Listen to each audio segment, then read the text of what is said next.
In the rural provinces of the Philippines, elders tell children not to play around the mounds of earth that rise at the edge of rice fields or at the base of ancient trees. They tell them not to trample anthills, not to shout in the quiet hours of dusk, and not to throw stones into lonely places. For there are beings in the soil, hidden but awake, and their eyes do not forgive disrespect. These are the Duwende, the hidden folk of the land, and among them, none are more feared than the black ones. The black dwarves, or Itim na Duwende, are small dark figures said to dwell in the earth. They are rarely seen, yet their presence is felt. People blame them for sudden fevers, twisted ankles, and strange misfortunes that follow those who disturb the ground. Unlike the white dwarves, who bring luck and protection, the black ones are punishers, guardians of places where human arrogance meets the living memory of the land. Their legend is not a relic of a pre-Christian age. Even today, people whisper tabi tabi po, which means please step aside when passing their mounds. The words are a shield of respect, a recognition that the earth is not empty, that forces hidden in the soil, ancient and patient, watch every careless step. When Spaniards came in the 16th century, they used the Iberian word duende for these spirits, yet what they found was older than Spain. These beings belonged not to castles or European forests, but to anthills, caves, and roots. Missionaries called them the work of the devil. Filipinos knew them as the enforcers of a law older than the church, the law of respect. To understand the black dwarves, see them not only as folklore but as symbols of the land itself. But the descriptions vary. Many speak of small men with dark skin and burning red eyes, wearing old hats or clothes from another time. Some say they are invisible unless they choose to appear. Others say they are always there, just beyond sight, watching from the edges of perception. Medicine alone is rarely the cure. Families bring food, light candles, and call the albulario, the traditional healer who knows how to speak to the unseen. Through apology and offering, balance returns. Duende are spoken of in colors, each hue a temperament carried through village stories. The white dwarves bless households, protect children, and bring fortune to those who show kindness. The red delight in mischief, stealing small objects and confusing travelers. The green are tied to forests and fields. They help or harm according to the care a person shows the land. And then come the black dwarves. Their reputation is harsher. These colors reflect how people experience fate, the good, the playful, the neutral, and the punishing. The dwarves act as mirrors of life, reflecting both harmony and disruption. The black dwarves do not wander without purpose. They are tied to the earth, and their homes reveal who they are. People say they dwell in anthills and termite mounds, beneath the roots of ancient trees, or in the cracks of abandoned houses where silence lingers. These places are thresholds, not fully human, not fully wild, and to disturb them is to trespass. Children are told never to kick an anthill. Farmers whisper before cutting an old tree. Travelers bow their heads when passing through a clearing at dusk. These are not empty gestures. They mark boundaries, guarded by eyes that see what humans ignore. Heat punishments are subtle, woven into daily life, accidents, sickness, or misfortunes that remind people of hidden boundaries. Offerings are left, candles are lit, forgiveness is asked, and balance returns. The dwarves punish arrogance, not innocence. Spain arrived with swords and crosses and a way of seeing the world. Spirits that were not angels or saints were cast as devils.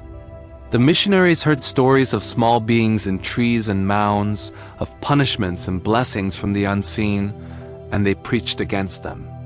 To their ears these were demons, deceivers trapping souls in fear. But people did not abandon the duende. Life was bound to the land, and the land testified to the presence of the hidden folk. So the worlds blended. The word duende was Spanish, but the spirits remained Filipino. Stories shifted. Dwarves became guardians watched by God, capable of helping or harming according to the human heart. The black dwarves were described in tones familiar to priests. Yet beneath the Christian layer, the older truth endured. They guarded respect and punished arrogance. This blending made a faith that could pray to saints and still whisper apologies at an anthill. In the Philippines, Catholicism and folk belief intertwined to survive. To priests, the dwarves were warnings of the devil. To villagers, they were reminders that the land is alive and unforgiving. Between fear and reverence, the dwarves grew in power. Belief in hidden folk is not unique to the Philippines. Across the world, people have imagined beings who live at the edges of sight, guardians of ground, treasure, and memory. In the north, Norse dwarves lived beneath mountains, quick to curse the arrogant. In Ireland, leprechauns tricked the greedy, reminding everyone that fortune cannot be stolen. In Spain itself, duendes haunted doorways and hearths, sometimes protective, sometimes troublesome. When the word crossed the ocean, it attached to older Filipino spirits and formed a bridge between continents. In Latin America, duendes frightened children, stole shoes, and lured the careless into forests. In the Philippines, their role reached deeper. They were not only tricksters or hoarders. They enforced a sacred law tying people to the soil. It is striking how often these figures recur. Perhaps it is the human instinct to give the limits of life a face. We know, even without science, that mistreating the land brings suffering. We know that arrogance ends in a fall. Why imagine black dwarves beneath the ground? Why sickness, swelling, paralysis, nightmares? Psychology offers an answer. The duende are metaphors for the unseen within ourselves. The unconscious is not weak because it is hidden. Habits, fears, and wounds are buried like seeds in the mind. Ignore them and they sprout in twisted forms. Deny them and they rise in accidents and compulsions. Jung called the repressed side of the personality the shadow. It is not evil, but it becomes destructive when disrespected. The shadow is like a mound in the psyche. Step on it blindly and you pay. Approach it with respect, and it yields gifts, lessons, strength, even treasure. Illnesses blamed on the dwarves mirrored the psyche. Guilt, anxiety, or repression made physical. To live wisely is not to eliminate the shadow, but to respect it. In village life, this becomes tabi po. In psychology, it becomes honest self-examination. The Stoics taught that to live well is to harmonize with nature. Arrogance against the order of the world ends in ruin. Epictetus reminded his students that outcomes are not theirs to command. Marcus Aurelius wrote that every human is part of a larger whole and betrays both self and cosmos by acting above it. The black dwarves embody this law. Their punishments teach humility. Respect is survival. Adversity, said the Stoics, is the teacher. The dwarves put that principle in the language of myth.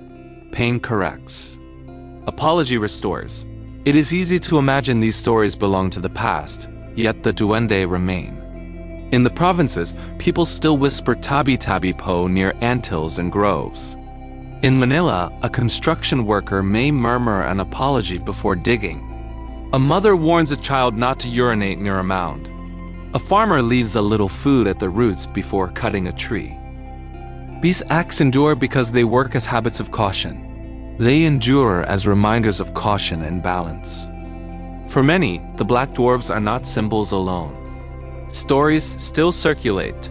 Children ill after disturbing a mound, workers injured after mockery, families at odds until they make amends.